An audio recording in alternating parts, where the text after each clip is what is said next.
Ani si neviete predstaviť, ako sa neskutočne teším na jeden fantastický detský festival.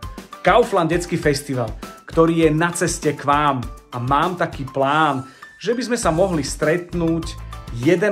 mája v Nových Zámkoch. A preto vás tam aj pozývam. A nielen ja, ale aj Veronika, Smejko a Tanculienka, Miro Jaroš, Kali a Peter Pán a ešte jedno narodeninové prekvapenie. Bude to šorty, možno vyskočí z torty. Tak si píšte 11. mája Nové Zámky, Kaufland detský festival. A ešte čosi. Keďže Kaufland oslavuje 25. narodky, tak im želám všetko najlepšie.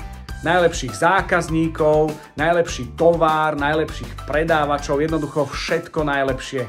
A som veľmi rád, že stojí pri mne aj pri Pečie celé Slovensko, alebo v rádiu pri Zdenovi z Popradu a samozrejme pri najfantastickejšom detskom festivale.